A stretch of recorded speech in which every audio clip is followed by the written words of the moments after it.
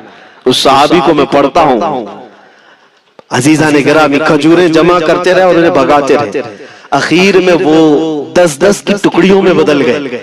وہ عبد الرحمن قارہ کا رہنے والا کہنے لگا ایک ساتھ مت بھاگو، یہ اکیلے سب کو بھگا رہا ہے، 10 ادھر جاؤ 10 ادھر جاؤ 10 ادھر جاؤ. ظالموں پلٹ کر میرے مصطفیٰ کے غلام کا مقابلہ کر کے دیکھتے لیکن کسی سے نہیں ہوا. وہ پہاڑ کی چوٹیوں میں چلے گئے. حضرت سلمہ بن اکوا پہاڑ پہ بھی چڑھنے لگ گئے. تو عبد الرحمن قارہ وہ کہتا ہے وہیں سے چیخ کر کے سلمہ بن اکوا تم کو کیا چاہیے، کیوں پیچھا کر رہے ہو؟ کہا میں شہر رسول کی ایک کھجور بھی جب تک تمہارے پاس ہوگی پیچھا کرتا رہو. اس نے وہیں سے اپنے سارے ساتھیوں کو پکار کر کہا سارے لوگ کھجوریں پھینک دو اپنی جان بچاؤ. سبوں نے کھجوریں دے دی. حضرت سلمہ بن اکوا پوری کھجوریں جمع کی، کتنوں کو رونتے ہوئے واپس آنے لگے. جانتے ہیں ایک صحابی اور ہے حضرت ابو قتادہ جن کو فارس رسول اللہ کہا جاتا ہے. ان کا گھوڑا دوڑتا ہوا ان کو دوڑاتا ہوا حضرت ابو قتادہ اس پر ہیں اور 10 لوگ اور ساتھ ہیں. وہ حضرت سلمہ بن اکوا کی مدد کے لیے آ گئے. جب وہ آئے تو یہ اکثر کو تو گرا چکے تھے، کھجوریں لے بھی چکے تھے. حضرت ابو قتادہ 10 صحابہ کے ساتھ جب آئے حضرت سلمہ بن اکوا کی اور مدد ہو گئی. اب یہ مدینے آنے لگے تو توجہ چاہتا ہوں. حضرت سلمہ بن اکوا نے پوچھا میں تو اکیلا دوڑا رہا تھا، کوئی مجھے نہ دیکھا تھا نہ یہ واقعی کی کسی کو خبر تھی، تم یہاں تک کیسے آئے؟ تم کو کس نے بھیجا میری مدد کے لیے؟ مسلمانوں یاد رکھو میرے مصطفیٰ کی وفاداری میں جب کوئی نکلتا ہے تو کہاں سے مدد آتی ہے اندازہ بھی نہیں ہوتا. حضرت سلمہ بن اکوا نے ان سے پوچھا ابو قتادہ سے تم آئے کیسے؟ حضرت ابو قتادہ نے جو جواب دیا وہ اور تعجب کا تھا. کہا ہم نے نہیں دیکھا، ہم کو معلوم بھی نہیں تم کس کے ساتھ گئے ہو، ہمیں یہ واقعہ بھی نہیں معلوم، لیکن ہم اپنے خیمے میں بیٹھے تھے، ہمارا یہ گھوڑا دوڑتا ہوا ہے. یہ گھوڑا دوڑتا ہوا آیا اور دونوں پیر بار بار اٹھا کر کے ہنہنانے لگا. میرا گھوڑا ایسا کبھی کرتا نہیں، وہ جہاد میں جانے والا گھوڑا ہے، فرما بردار ہے. ابو قتادہ نے اس کو سہلایا لیکن پھر بھی وہ خاموش نہیں ہوا. حضرت ابو قتادہ کہتے میں پہچان لیا وہ اپنی پیٹھ پر مجھے سوار کرنا چاہتا ہے. میں اس کی پیٹھ پر بیٹھ گیا. میرے ساتھی بھی تعجب میں تھے، اتنی وقت گزر جانے کے بعد گھوڑے کو نہ بھوک لگی ہے نہ پیاس لگی ہے، یہ کہاں لے جا رہا ہے؟ ابو قتادہ کہتے یہ گھوڑا ہے جو تجھ تک ہم سب کو لے آیا. حضرت سلمہ بن اکوا نے کہا ہاں مجھے یاد ہے جب میں ان 400 کو دوڑا رہا تھا تو تمہارا گھوڑا مجھے دیکھ رہا تھا. پتہ یہ چلا دنیا کا ہر جانور بھی میرے مصطفیٰ کا وفادار ہے. اگر تم نبی پاک صلی اللہ علیہ وسلم کی عزت و حرمت کے لیے اٹھتے ہو تو چونٹیاں اپنے سوراخ میں تمہارے لیے دعا میں مشغول ہو جاتی ہیں، مچھلیاں پانی میں تمہارے لیے دعائیں کرتی ہیں. عزیزان گرامی وقار آج میں اپنے جملوں کو سمیٹتے ہوئے یہ بات کہتا ہوں، دھوراجی کی سرزمین میں نے کبھی سنا نہیں یا کبھی آپ سے ملاقات نہیں کی، لیکن اتنا بڑا مجمع ہمیں جو سننے کے لیے بیٹھا، لوگ مسافے کے لیے آئے، پھول ہار پیش کیے، ٹوٹ پڑتے ہیں ملاقاتوں کے لیے. میں اکثر جلسوں میں بھی اور اپنے پروگراموں میں یہ کہتا ہوں مجھے جو آپ عزت کی نگاہ سے دیکھتے ہیں یا ملنا چاہتے ہیں یا دیکھنا چاہتے ہیں یا سننا چاہتے ہیں تو وہ اس لیے نہیں ہے کہ کسی باپ کا بڑے باپ کا بیٹا ہے یا کسی سیاسی پارٹی کا نیتا ہے. آپ کی جو محبت ہے وہ صرف اس لیے ہے. یہ ناز یہ انداز ہمارے نہیں ہوتے, جھولی میں اگر ٹکڑے تمہارے نہیں ہوتے یا رسول اللہ, جب تک کہ مدینے سے اشارے نہیں ہوتے روشن میری قسمت کے ستارے نہیں ہوتے. جو کچھ بھی عزت ملی ہے ہمیں آج وہ کسی اور صلاحیت کی وجہ سے نہیں. صاف میں بتا دیتا ہوں, میں مقرر آدمی نہیں, میں خطیب آدمی نہیں, میں وہ شعلہ بار مقرر نہیں ہوں کہ جن کی تقریروں سے لوگ بہت زیادہ نفع اٹھاتے ہوں. میں تو طالب علم آدمی ہوں. میرے آقا صلی اللہ تعالیٰ علیہ وسلم کے لیے اتنی وفا کرنا جانتا ہوں کہ میں نے یہ عہد کر لیا ہے, میرے جسم میں جب تک خون باقی رہے گا ایک بھی ظالم کتا میرے آقا کی طرف انگلی بھی اٹھائے ہم اپنی گردن بھی نچھاور کرنے کو تیار رہیں گے. میرے آقا صلی اللہ تعالیٰ علیہ وسلم کے لیے قربانی کا جذبہ ہے, اس لیے میرے آقا نے یہ عزت عطا کی ہے. پھر مجھے یہ کہنے کا حق بھی ہے, جب تک بکے نہ تھے تو کوئی پوچھتا نہ تھا, یا رسول اللہ تم نے خرید کر ہمیں انمول کر دیا.